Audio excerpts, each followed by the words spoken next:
Yes! But hi everybody, how are you? We still got like 3 minutes, but I mean, I don't mind getting started a little early because I have like a fun like interactive thing planned. Yeah, it's gonna be fun. Hopefully. It's my first time doing this panel here. So, welcome everybody. My name is Winckler. I'm a voice actor that grew up here in Chesapeake, Virginia. And now I live out in LA. Yeah, it's really weird to be out here this week, or weekend. But yeah, so this panel, man, where to start with this panel? So I assume all of you here have some sort of interest or, kind of like have had their curiosity piqued at some point by VO.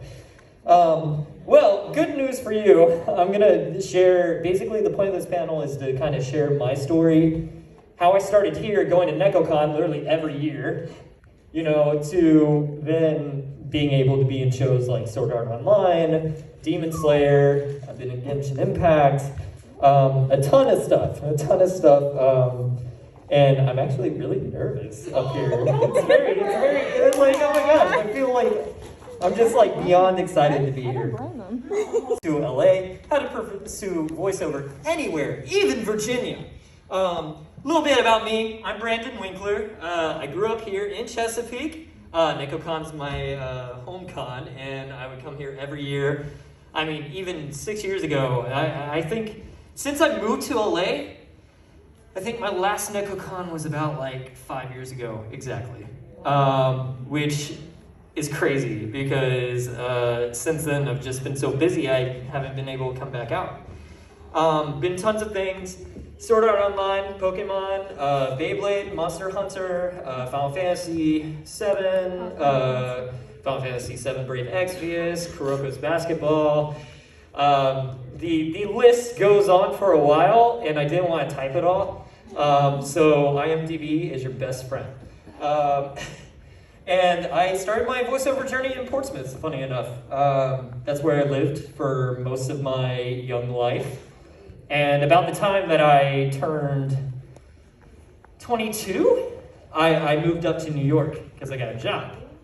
And so that's kind of where I started. So starting off with VO, first of all, do any of y'all have any like burning questions like right off the bat that I can like address about like things like this? Yes. Finding an agent. Finding an agent. That's a big question. Okay. Yeah, finding an agent is fun when you're ready. Yeah. I can tell you from experience, if you're not ready to like reach out to an agent and then you reach out to them, they ain't gonna give you a second chance.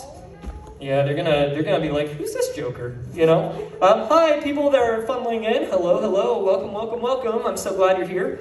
But that's a good question, and I'll get to that. That's why I have the PowerPoint. I just got nervous and asked, like, does anybody have questions? All right, moving on. So starting out, first thing that I definitely want to recommend to anyone here, especially here in Virginia, are classes. Acting is hard to come by out here. Truly. When you live out here, I know from experience, you're either a teacher, you work for the naval shipyard, or you are a doctor. It's very much, I have experienced that firsthand, and my biggest regret going into the professional world would be not taking classes. Kind of like dipped my toe into voiceover, and my ADHD is going crazy, guys. I'm so sorry. By the way, before I came in, I had this big cup of coffee that I just bought, and then they were like, oh, you can't bring that inside. So I go and I just chug the coffee full speed. So if my brain is a little right now, that is why. There are those of us who understand. Thank you. But like I said, classes are the biggest thing. Classes and vocal training. I will say TCC offered amazing vocal training classes. I worked with, I can't remember his name, but really jolly guy. Private voice training. He would just work with me on the scales like all the time. And that really helped me build like a base for my range, the kind of characters that I played, and I didn't even know it yet. I was just like, oh, obviously, since I want to be a singer at the time, then I need to be good at singing. Well, funny enough, all that stuff helps in VO as well. Next thing is theater is the best for VO because it's big. It's big, it's dramatic, it's in your face. It's all the things that a lot of anime kind of is, It's so blatantly there. It's very important to take some theater classes and get some of it under your belt. And frankly, I don't care where you start with that. You can start at TCC, you can start with the local theater classes around this area. But those, that and online groups as well. There are a ton of online groups right now thanks to COVID and, that life that, we are currently living, as you can tell. And then in-person classes, I feel like are always great as well. Because you get more immediate feedback, you're not dealing with a lag. If you can do so safely, then I would say, please take some in-person classes. Under her, Donna Grillo, really great. Charlie Adler, the voice of him from like Weasel, I think, what's that show called? It's huh? You said with him? Yeah. That's Cardinal Girl. Oh, that's it. Yeah, my bad. The red guy from Cow and Chicken, that's it. Thanks, y'all. Sorry, my name is Weasel, I think, or I am Weasel. I am Weasel, that's it. Yeah. It's so hard to keep track. There are tons and tons and tons of like coaches that you can go out there and see. And honestly, they're all really great. I will throw you some warnings. When I was starting off, I had no guidance. So this is very important. Do not take a class with someone who's going to say, okay, so we're going to work together for a week, and then we're going to make you a demo reel. Don't do that, please.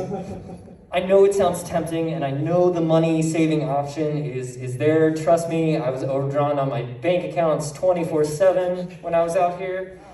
But it's so worth it to get a professionally produced demo and like get it done really well. Wow, we're already at slide 3. I'm like, oh boy, I'm moving through this really fast. Oh no. But now that I've drilled into your head that classes are a thing and you should be taking them. Working from home. All right. So consider yourself, all right, well, I've been taking acting classes for a few years. Maybe I've done some things like here and there. I really want to like start getting my name out there and like doing stuff. You need a space. You need equipment. You need talent. You need availability.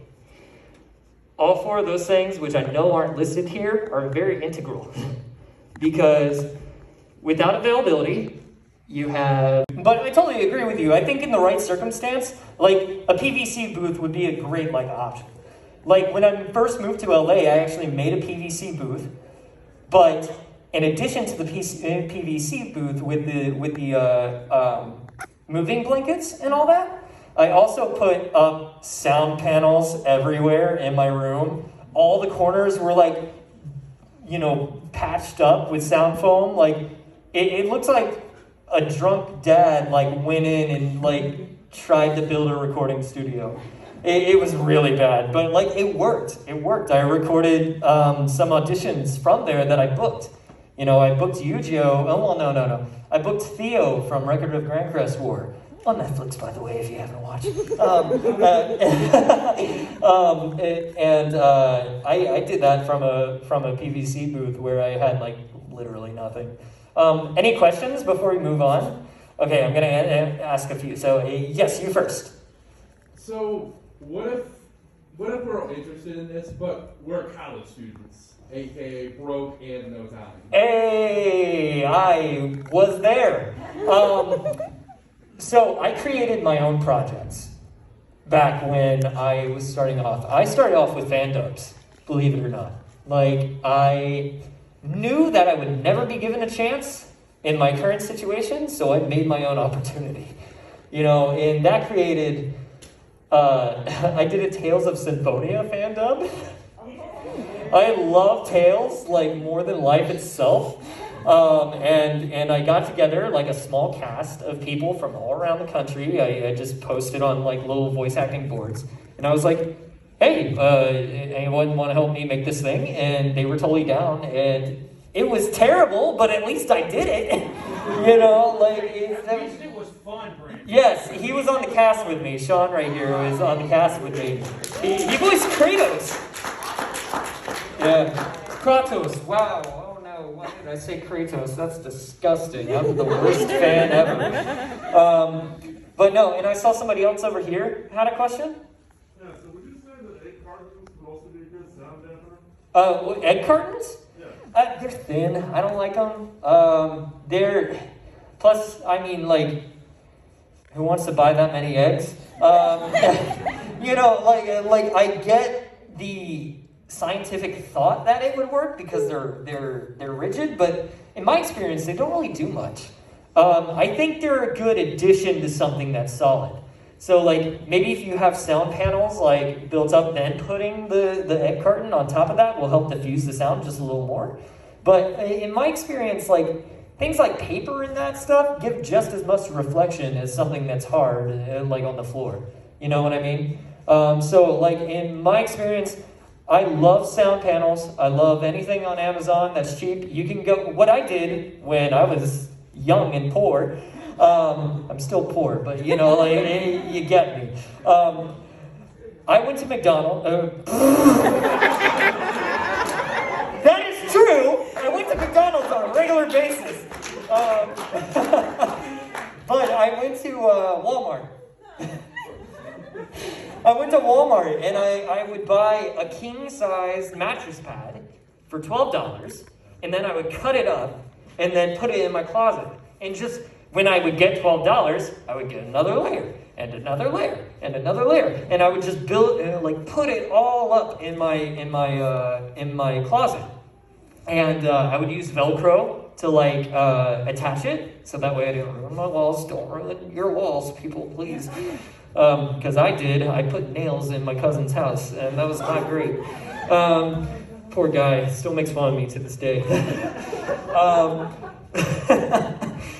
And so, all those things really work well. Let's see our time. Okay, we're doing good. We're doing real good. Okay, moving on. Any other questions before I move on? No. All right. But I don't have $10,000. Neither do I. Like I said, it's really good to, you know, and like I said, you know, those mattress pads are really good. Anything, basically, like, finding ways to, you know, make it work. You know, and it's like, oh, but my, you know, landlord or whatever won't let me do this, you know, or, like, won't let me, like, put up these certain things. I mean, just do it. Just do it. Take it down during rent inspection or whatever. I don't know how that works. You know, but with COVID being such a thing, more studios are open to remote talent than ever. Bang Zoom, Mark Rouse Studios, Funimation, all of them have been working remotely during this time. And basically, to get a hold of those studios, and only when you're ready and have a demo and have those things done, you should reach out to them. You know, and that's a simple Google search. Like, people act like it's impossible to, like, get into the industry. But if you do just a little bit of research, like Google search, be like, hey, I want to get a hold of this person. Who's the casting director at Bang Zoom? Mami Okada. Okay. Mami Okada, like, what's the email? Okay, this is their email domain name. Okay, I can type that in and see if it works. That's what I did, and it worked. It's crazy. Like, all this stuff has been really a stroke of, like, a ton of luck and a ton of, like, preparation as well. If you approach a studio unprepared, I will tell you, be prepared to, like, not get a second chance. When I moved out to LA, I had next to zero training. I thought I was hot stuff. There was a lot of risk in what I did. And to give you like the full picture of exactly what happened, because I wanted to get through this first.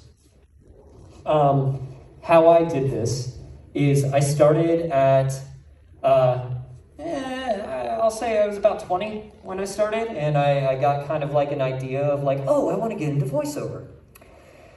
I actually wanted to get